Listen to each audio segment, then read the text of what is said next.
Is he dead? Not from a first responder, not from law enforcement. Those words captured in the background of what was supposed to be a routine maritime distress call appear on a recording where the same caller told the dispatcher without a single moment of hesitation that everyone on board was completely fine.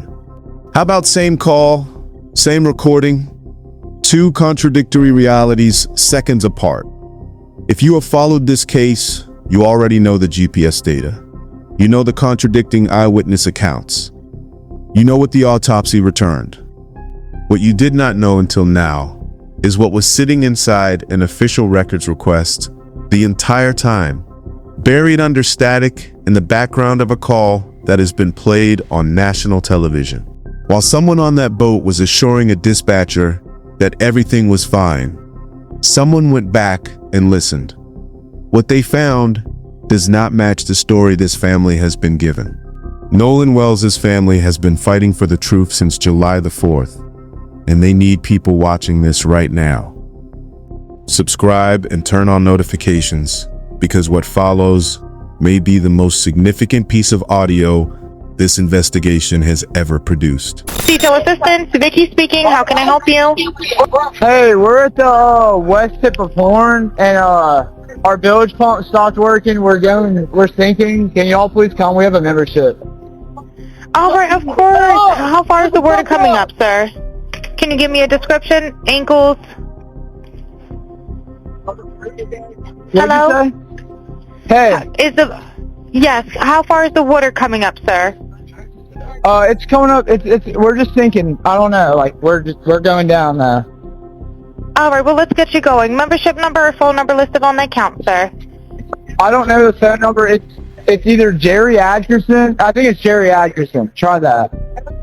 All right. I know we have a membership, like guaranteed. I don't have the tag on unless you here. have a membership number or anything, it's okay. I'll get you over to the captain. What's the best phone number to reach you at? Reach me at 2. All right. And is everybody on board in good health otherwise? Yeah, everybody's How many? All right. Do you need the United States Coast Guard? What? Do you need the United States Coast Guard? No, we do not need that. All right. All right. Do you have your current GPS coordinates? Let me go look. If not, I can send you a text message.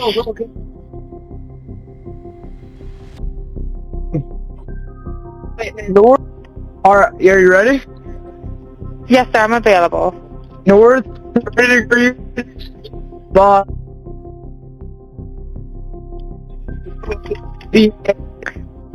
4672.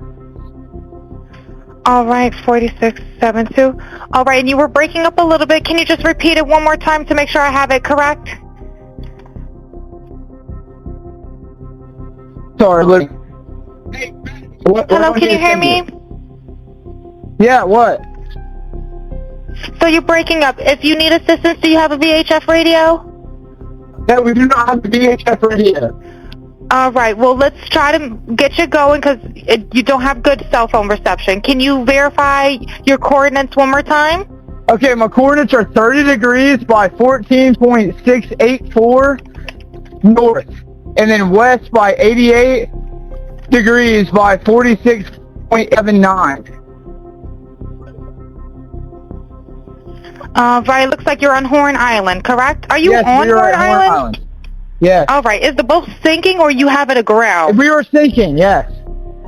Is it aground is the question? No, we're not aground. We are in 17 foot of water. We're in 31 foot of water. All right, have to ask. What do you want to do? Do you want to be towed back? I want to get this boat unsank and towed back, yes. All right, where would you like it towed to, sir? You can tow it to Ocean Springs Harbor, or Fort Bayou Lawn. All right, how many adults and children on board? No, there's no children. So, is there anybody on board? How many adults, sir? That was the question.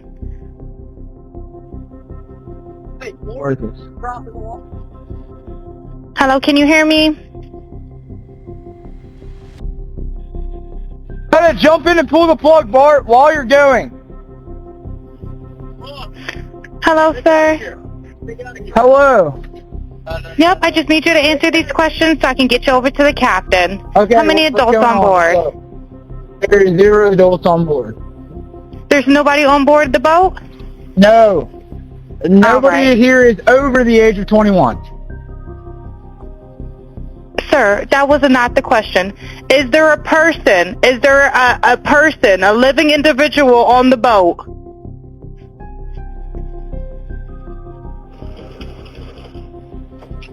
Hello? Is there a living person, someone breathing on the boat? Is there anybody on the boat? Yes, there's lots of people breathing on the boat. All right, how many people, sir? Like 7.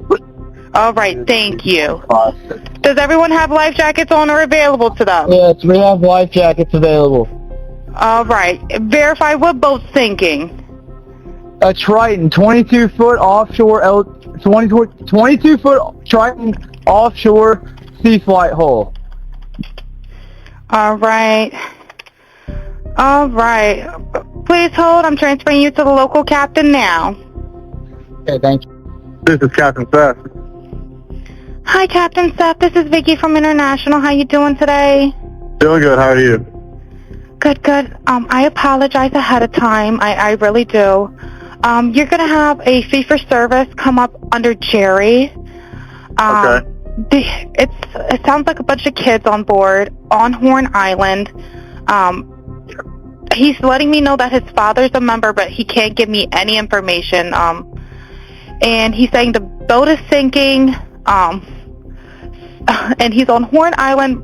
It's just unfortunate. He's just a kid. There's a lot going on. So Right. he said there's about a lot of people on board. He says he thinks about 7. I'm guessing they're all under 18. Okay. And I'm not trying to be rude. He wants you guys to go out there and unpump the boat and then tow it in. Do you know what kind of boat it is? He said a Triton 24-footer, but that's all he can give me. Okay. All right. Yeah, I just actually got off the phone with his grandpa, who I'm guessing is the owner of the boat, and Is it he Jerry? said that Jerry. Yeah, he said. Okay. I just hung up with him.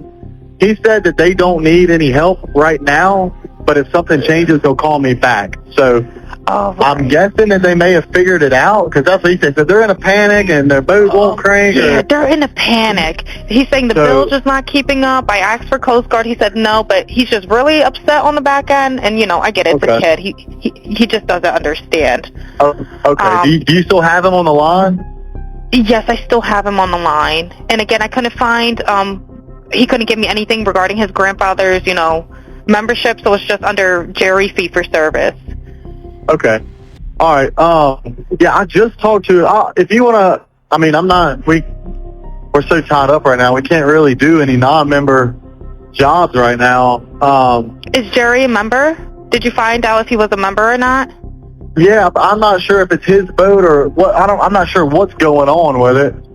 But yeah, transfer the kid over. I'll talk to him, and then I'll call his grandpa back as well.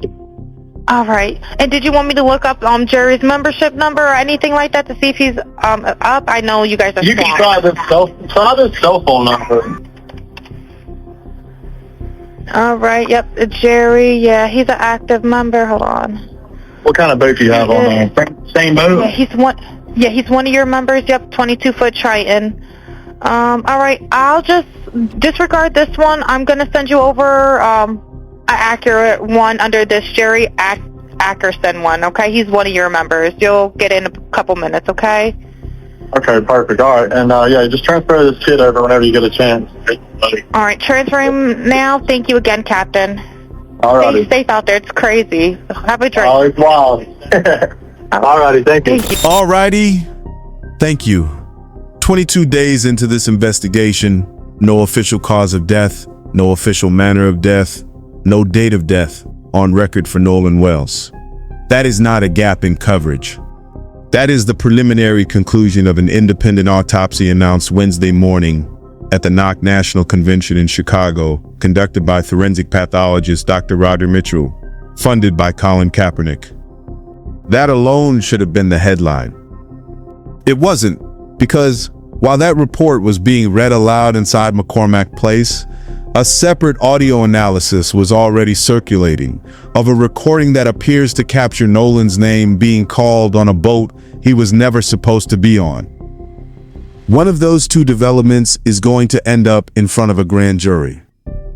While Christine and Elmore Wansley were asking questions that nobody would answer, the answer was already on tape, not in law enforcement hands, not forwarded to the family, sitting in the archive of a private maritime towing company called STO International, where it stayed until NBC News pulled it through an official records request. The people on that boat knew it existed. The Wansleys did not. That gap between who knew and who was left asking is where this recording lives. CTO is not 911. It carries no police monitoring, no automatic law enforcement notification, no mandate to flag irregularities. It is roadside assistance on water. The dispatcher who received the call was a woman named Vicky. She transferred it to a local captain named Seth. The caller spent the opening minutes of that call trying to confirm a membership account registered to his grandfather, Jerry Atkinson. At one point, Vicky asked directly, "Is everyone on board in good health?" The answer came back without hesitation. Yeah, everyone's fine. 7 people on the boat." Coast Guard declined. GPS coordinates placed the vessel near Horn Island. The call was composed enough to manage. The answers were fast enough to sound rehearsed. Authorities confirmed Nolan Wells was not on that boat, but the dispatcher was only listening to the foreground. Nobody, not NBC News, not law enforcement, not even the public, went back and isolated what was happening in the background of that same call until this week. What they found is why you are still watching. 3 sounds in the background. While the foreground caller was managing the dispatcher's questions, the first was a name. Nolan, not a reference, not a passing mention, a call. The kind directed at someone who is not responding the way they should be.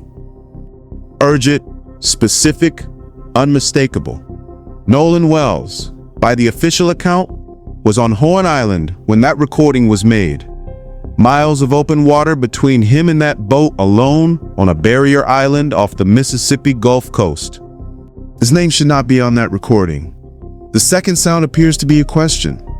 Is he dead?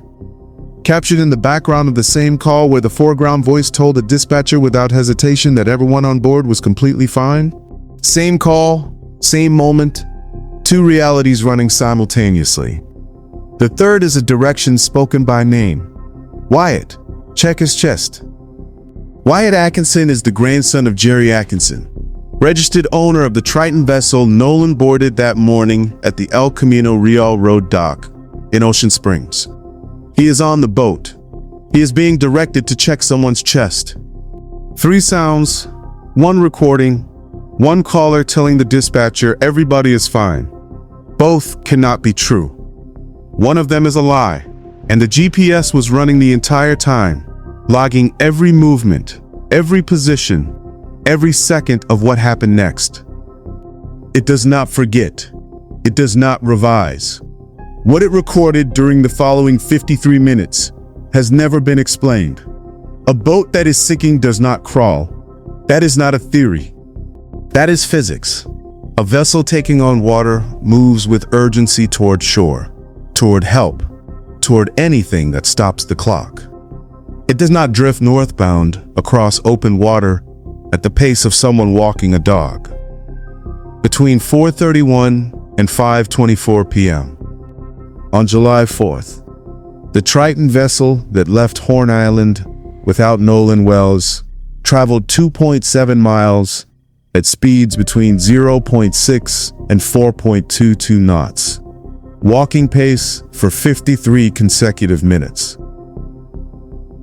This is Garmin GPS plotter data, downloaded directly from the vessel on July the 8th by MDMR Officer Shay Smith, converted into a GPX file and rendered over Google Earth satellite imagery by the Mississippi Department of Marine Resources. The technology does not negotiate. The timestamps do not adjust for what anyone needed to be true that afternoon. The settle call was made inside that 53-minute window. The caller said the boat was going down fast. He said they were sinking. He used the word now, and yet the GPS shows a vessel that barely moved for nearly an hour, then abruptly accelerated to 35 knots and made straight for dock the moment it did. Panic moves fast. This boat did not. At 5:44 p.m., the vessel docked at El Camino Railroad. It stayed for 8 minutes. Then it left again. If this video reached you, please share it now and turn on notifications. Mind you, these are not speculations. These are verified updates on this case. Warren Hudson knew what the GPS showed before he sat down with Officer Tatum. The MDMR data had already been obtained. The timestamps were already public. The 4 movements after 4:31 p.m. were already documented. He walked into that interview knowing exactly what the record contained, and he chose what to address and what to leave untouched. He called Nolan his best friend, said their friendship went back to 8th grade, said he seemed completely fine every time he checked on him throughout the day. Then came part 3, not part 1 where he introduced himself and established a friendship, not part 2, or he described the boat emergency. Part 3, after 2 full rounds of public questioning, is where Hudson disclosed for the first time that at the exact moment Nolan disappeared from the group, someone ran up and told him his younger brother had gotten into a fight on the island. His attention split. That is why he said he cannot account for Nolan's final minutes before the boat left. A new explanation. Third interview, for the most critical window in the entire case. Here is what the GPS recorded while Hudson's attention was elsewhere. 5:52 p.m. The vessel left El Camino Real Road heading east into Fort Bayou. 6:06 it returned. 6:36 it departed again, southwest toward Street Martin Bayou, then southeast toward Bellaluxy Bay Bridge, then north to the Fort Bayou boat launch. 7:19 it arrived. 7:47 it was trailered overland to Cardinal Lane in Bellaluxy, Wyatt Atkinson's home. Hudson's explanation for Fort Bayou. Wyatt needed to replace the plug. 1 stop, 1 reason. The GPS logged 4 movements. He explained 1. The boat that left Horn Island without Nolan Wells made 3 trips nobody has accounted for. And then it was pulled out of the water, loaded onto a trailer, and moved overland to a private residence before anyone reported Nolan missing. On the same day, the audio analysis identified a question about whether someone was dead. A pathologist in Chicago confirmed that how Nolan Wells entered that water has never been officially established. The pathologist found something at the back of Nolan's head. Not a fracture, a focal area of red discoloration in the soft tissue at the back of his head. Drive. Roger Mitchell, forensic pathologist, commissioned by the Wells-Wansley family and funded by Colin Kaepernick, delivered his preliminary findings Wednesday morning inside McCormack Place in Chicago, Knapp National Convention. Ben Crump at the podium reading from the report. The conclusion: cause of death, undetermined. Manner of death, undetermined. Date of death, unknown. Not inconclusive on 1 count. All 3, we haven't heard from any of the local officials that Nolan was found face down, fully clothed. Well, that's significant to us because the last time we saw him on the videos, he was without a shirt. So, at what point did he put on a shirt? Somebody saw something. The most basic questions in any death investigation came back without a single answer. Decomposition of the body prevented a complete forensic review. But before that door closed, Mitchell documented the discoloration and noted something the state autopsy has never publicly addressed. When a death involves suspected drowning and the victim could swim, confirming how that person entered the water is not optional. It is the question. Nolan Wells could swim. The state medical examiner conducted their own autopsy on July the 7th, 15 days before Mitchell stood at that podium. Their findings remain unreleased, still pending toxicology, still in a file that has not been released to the public. 2 autopsies, one marking at the back of a dead 18-year-old's head that no official has explained. And on July the 23rd, the day after Mitchell stood at that podium in Chicago, the district attorney confirmed the state autopsy report will not be released to anyone until a grand jury reviews it. DA Angel Mears Marath said it plainly. Every non-natural death in this county goes to the grand jury. The family will not see that report. The public will not see that report. Not until the process she controls decides it is time. We can't publicly discuss the evidence, the interviews, or what those efforts have uncovered while the investigation is underway. Again, our restraint in sharing details of the investigation is not a refusal to share the truth. It is our commitment to protect the process that allows the truth to be known with confidence. Jackson County law enforcement has not issued a single statement addressing the background sounds on that recording. Not a denial, not a confirmation, not an acknowledgement that the audio exists and is being examined. The recording has been publicly circulating for days. The silence from the agency leading this investigation is its own kind of answer. The FBI is assisting with digital evidence review. More than 60 witnesses have been interviewed. Sheriff John Ledbetter has confirmed federal involvement. None of that addresses what is in the background of a SETO call that NBC News obtained through an official records request and broadcast on national television. Warren Hudson has given 3 public interviews. He has not been asked or has not answered what those voices belong to. The joint phone inspection both sides agreed to conduct weeks ago has not taken place. Nolan's phone, the device his mother says had messages deleted after his body was found, is still unexamined by any party with the legal authority to compel answers from it.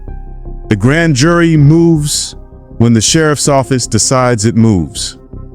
No timeline, no deadline, no external pressure with legal teeth, which is why Christine Wanley just went to court. She has filed to be named administrator of her son's estate, quietly, without a press conference, without Ben Crump at a podium. Another, who has been told to wait, just stopped waiting. Nolan Xavier Wells had been to Horn Island before.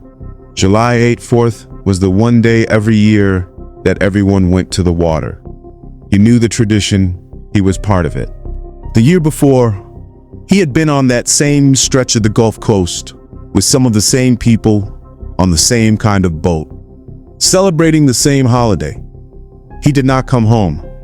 His mother is now in court, not to file charges, not to compel testimony, to prove in front of a judge on paper with documentation that she is the legal parent of the child she buried 6 days ago. The system requires Christine Wanley to establish standing over her own son's estate because no one handed her access to anything. That is what this investigation has returned to her. She filed quietly. No press conference, no attorney at a podium, just a mother in a court form, and a name that should never have had to appear in that context. It is our hope that our local authorities will do what they need to do, because us having the preliminary autopsy results and hearing nothing from them, it's heartbreaking and it's concerning, which again is why we are here. Nolan told her he loved her before he walked out the door on July the 4th. On a recording made that same afternoon, his name is being called on a boat he was never supposed to be on. Nobody has explained it, not once. This is True Crime Files. If this case matters to you, subscribe now and turn on notifications. Every verified update comes here the moment it can be confirmed. Drop the one question you most want answered in the comments below. Justice for Northern Wales. What? Justice for man. Nolan's family is still waiting.